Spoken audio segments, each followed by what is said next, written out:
இந்த ஆடி பட்டத்துக்கு dragon fruit பூ வந்து சூப்பராக பூத்துருக்குங்க மாடியில். பார்க்கவே செம்மையாக இருக்குது.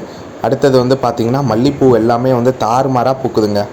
செம்ம பெருசாக பூக்குது. நிறைய டிப்ஸ் சொல்லியிருக்கேன், வீடியோ முழுசாக வந்து பாருங்கள்.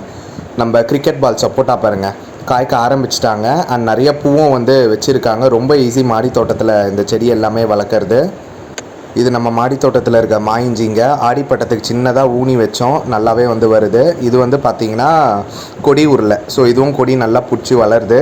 இது இந்த வாட்டி வச்சுருக்கு நெய் மிளகா, இன்னொன்று ஒரு வெரைட்டி கொடைக்கானல்லேருந்து கிடச்சிது. ஸோ இவங்களும் சூப்பராகவே வராங்க. அண்ட் வந்து பாருங்கள், மாடி தோட்டத்தில் இருக்க மாமரம் செடிங்க. இதே மாதிரி மாமரம் வந்து நம்ம மாடி தோட்டத்தையும் வளர்க்கலாம், ஒட்டு செடியாக இருக்கணும். ஸோ பாருங்கள், என் மாடி தோட்டத்தில் எவ்வளோ பழச்செடி வச்சுருக்கேன் பாருங்கள். என் மாடி தோட்டத்தில் முக்கால்வாசியான செடி எல்லாமே வந்து பழச்செடி தான். அத்திப்பழம் செடி, அதுக்கப்புறம் வந்து பார்த்திங்கன்னா பங்கனப்பள்ளி, அதுக்கப்புறம் வந்து பார்த்திங்கன்னா இமா பசந்து, இது வந்து பார்த்திங்கன்னா அத்திப்பழம். ஸோ சூப்பராகவே வந்து காய்க்கும். அண்டு இவங்க வந்து பார்த்திங்கன்னா வியட்நாம் பலா, இன்னும் காய்கள் கொடுக்கல, இலைகள் மட்டும் புதுசாக வந்துட்டுருக்காங்க. மோஸ்ட் ப்ராபப்ளி வந்து கொடுப்பாங்க. கொஞ்சம் சத்து கம்மியாக இருக்குது. இந்த வாட்டி திருப்பியும் கத்திரிக்காய் விதெல்லாம் ஊனி செடி வந்து வளர்ந்துருக்கு. அண்ட் பூக்கெல்லாம் வந்து வைக்க ஆரம்பிச்சிட்டாங்க. அண்ட் இது வந்து பார்த்திங்கன்னா வியட்நாம் சாத்துக்கொடின்ட்டு சூப்பராகவே இருக்குது. இங்கே பாருங்கள், இந்த பூச்சி தாங்க இந்த செடியை பொறுத்தவரையும். ஸோ இது மாதிரி பூச்சிகள் பார்த்திங்கன்னா அப்பப்போவே வந்து அதை எடுத்து நசுக்கி போட்டுருங்க, இல்லைனா செடியில் ஒரு இலை இல்லாமல் காலி பண்ணிடும். அண்டு இவங்க வந்து நம்ம மாடி தோட்டத்தில் இருக்க ஒரு புது வரவான கொய்யா செடி. ஸோ நிறைய பக்கங்களை வச்சு வளர்ந்துட்டுருக்காங்க. ரொம்ப ஈஸி. இது மாதிரி சின்ன சின்ன வேஸ்ட்டு பிளாஸ்டிக் பேரலில் நல்லா ஹோல்ஸ் போட்டு கரெக்டான மண்கலவை ரேஷியோவில் வச்சிங்கன்னா செடி வந்து பிரமாதமாக வளருங்க. இது நம்ம மாடி தோட்டத்தில் இருக்க சப்போட்டா பழம் செடி, கிரிக்கெட் பால் சப்போட்டான்னு சொல்லுவோம். ஸோ அந்த வெரைட்டி. ஸோ இந்த வாட்டியும் வந்து நிறைய பூக்கள் வைக்க ஆரம்பிச்சிட்டாங்க. அண்ட் வந்து பார்த்திங்கன்னா பிஞ்சுகளும் வந்து பிடிக்க ஆரம்பிச்சிருக்குங்க.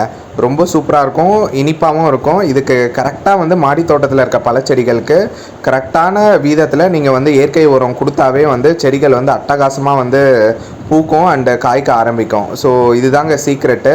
முடிஞ்சளவு வந்து இயற்கை உரத்தை வந்து யூஸ் பண்ணுங்கள். ஸோ அதுதான் வந்து ரொம்ப முக்கியம். அண்ட் இவங்க வந்து நம்ம மாடி தோட்டத்தில் இருக்க டிராகன் செடிங்க. ஸோ இது மாதிரி தான் பூக்கள் வைக்கும். பூக்கள் வச்சு அதுலேருந்து என்ன ஆகும்னா பூக்கள் வந்து விரிய ஆரம்பிக்கும். விரிஞ்சு அதுலேருந்து மகரந்த சேர்க்கை நடந்து அதுக்கப்புறம் வந்து காய்கள் வந்து பிடிக்க ஆரம்பிக்கும். இதே மாதிரி இங்கே பாருங்கள் எவ்வளோ சூப்பராக பூத்துருக்காங்க பாருங்கள். ஸோ இவங்க யூஸ்வலாகவே வந்து நைட் டைமில் தான் பூப்பாங்க. மார்னிங் டைம் 10 மணி 11 மணிலாம் ஆச்சுன்னா மூடிடுவாங்க. ஸோ இது உள்ளே இருக்க இந்த மகரந்த சேர்க்கை நடந்து தான் நம்மளுக்கு இந்த டிராகன் ஃப்ரூட் பழம் வந்து நம்மளுக்கு வந்து கிடைக்கும். இது ரெண்டாவது பட்டு பார்த்திங்களா, அது வந்து பூக்கிற ஸ்டேஜில் இருக்காங்க. இப்படி தாங்க இருக்கும். ரொம்ப ஈஸி மாடி தோட்டத்தில் வந்து இது மாதிரி டிராகன் ஃப்ரூட் செடி வளர்க்குறது. அண்ட் இது வந்து நம்ம மாடி தோட்டத்தில் இருக்க முருங்கை செடி. இலைகள் எல்லாமே பாருங்கள் எவ்வளோ சூப்பராக பச்சை பச்சையாக நல்லா பெருசாக வச்சு வராங்க. இது நம்ம வந்து சூப் செய்யறதுக்கும் வந்து நம்ம யூஸ் பண்ணிப்போம். அண்ட் இவங்க வந்து நம்ம மாடி தோட்டத்தில் இருக்க கொய்யா பழம் செடி. ஸோ ஸ்ட்ராபெரி கொய்யான்னு சொல்லுவோம். உள்ளே நல்ல இனிப்பாக இருக்குங்க, நல்ல சிகப்பாக இருக்கும் அந்த வெரைட்டி. அந்த திராட்சை செடி.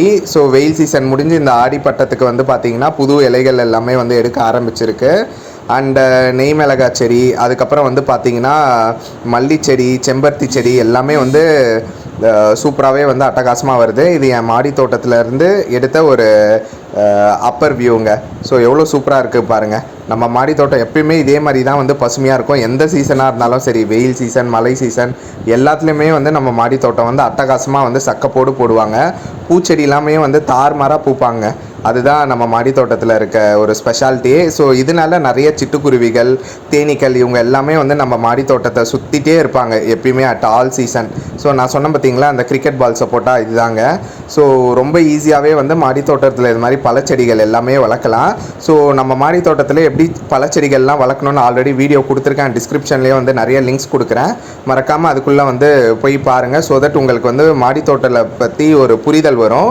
அண்ட் இது வந்து பார்த்திங்கன்னா கோவக்காய். இவங்களும் வந்து காய்க்க ஆரம்பிச்சிட்டாங்க. ஒரு சின்ன கட்டிங் தான் வச்சேன், அதுலேருந்து கொடி பிடிச்சி சூப்பராகவே வந்து வராங்க. அண்ட் மாதுளப்பழம் செடி. ஸோ இவங்களும் வந்து நல்ல ஹைட்டு போயிட்டாங்க. அண்ட் பூக்களும் வந்து வைக்கிது, ஆனால் உதிர்ந்து போகுது. ஸோ மைட் பி சீசன் கரெக்டாக செட் ஆச்சுன்னா பூக்கள் வந்து காயாக மாறுறதுக்கான சான்சஸ் நிறையா இருக்குது. ஸோ மாடி தோட்டம் இவ்வளோ தாங்க, 420 ஸ்கொயர் ஃபீட்டு. ஸோ இதில் ஃபுல்லாகவே வந்து மேலே மாடி தோட்டம் வச்சுருக்கேன். ஃபுல்லாகவே வந்து பழச்செடி, காய்கறி செடி எல்லாமே வந்து வச்சுருக்கேன். Stay tune with me. இது பசுமை வீடு ஆர்கானிக் கார்டன் அண்ட் வீலாக். நன்றி.